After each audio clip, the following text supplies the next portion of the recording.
การสร้างแบบเสื้อคอบัวเนาะแต่ว่าเป็นคอบัวที่ว่ามีแต่ใบทางด้านหน้าส่วนทางหลังก็เป็นคอมนธรรมดาขั้นตอนทำอิฐเราก็จะมาเริ่มจากการวัดแทกลวงยาวของตัวเสื้อนั่นก็คือจากเส้นบาไหล่หาเส้นกระโปงเลยเนาะ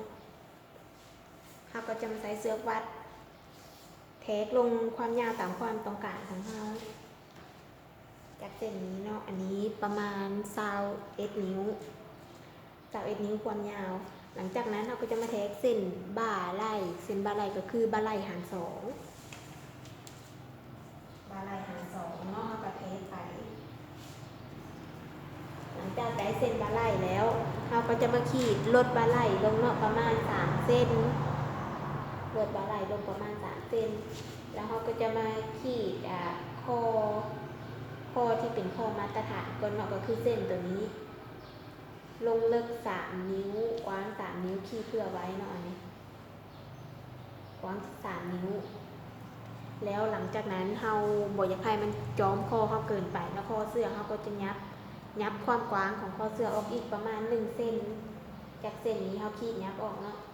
ส่วนความลึกก็ยับลงมาอีกประมาณ1 นิ้วแล้วเราก็ขีดใหม่เลยตัวนี้เป็นการขีดเส้นใหม่เนาะเส้นวัดขนาดของคอเสื้อใหม่เราขยายคอแล้วเราก็จะมาใช้ไม้บรรทัดซบนกในการโค้งคอด้านหน้าเนาะใช้ไม้บรรทัดตัวนี้ในการโค้งเราก็โค้งไปเลยเนาะ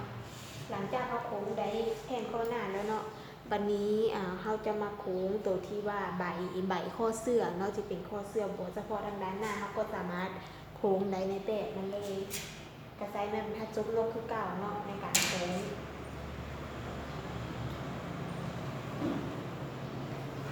เขาก็โค้งเอาเฉพาะทางด้านหน้าส่วนข้อหลังเนาะข้อหลังก็เทคยับลงมา1 นิ้วแล้วเขาก็ขีดเส้นซื่อไปแล้วก็ใช้แม่บรรทัดจุกลกในการโค้งคอหลังคือเก่าเนาะใช้ส่วนนี้ในการโค้ง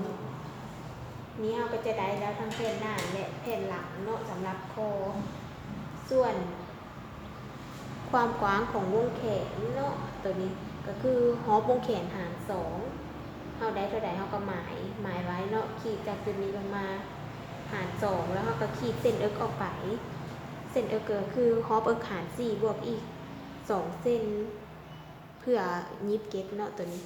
หลังจากนั้นเราก็จะมาหารครึ่งระหว่างจุดลดบ่าไหล่กับเส้นเอิกเพื่อให้ได้บ่าหน้า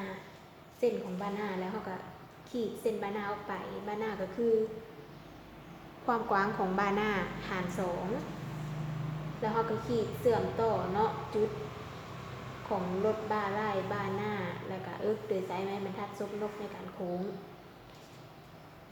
หลังจากนั้นเราก็จะมาเทสเส้นแอวเนาะเส้นแอวก็คือฮอปแอวหาร4บวกอีก2 เส้นคือกันกับเส้นเอิกเพื่อยิบเก็ตเนาะ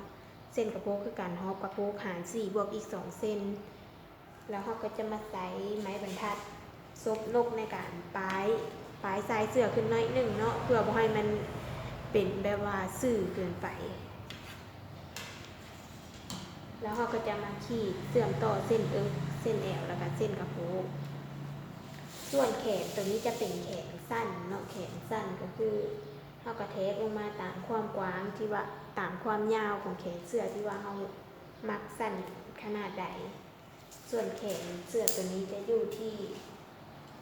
ประมาณ6 นิ้วครึ่งเนาะ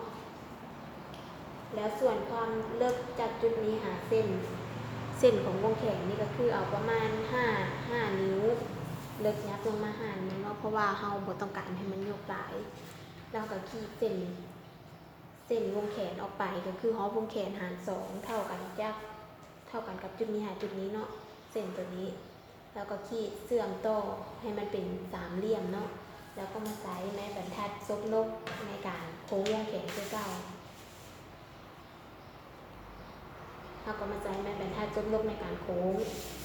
แล้วเราก็มาขีดเสื่อมต่อเนาะอันนี้ก็คือปลายแขนที่ว่าเราก็ฮอปเอากบแขนของเราเนาะฮอปกบแขนแล้วก็บวกอีก1 นิ้วเนาะแล้วเราก็ขีดออกไป แล้วก็ขีดเชื่อมต่อกัน นี่ก็ได้แล้วสำหรับการสร้างแบบเสื้อคอบัวแขนสั้น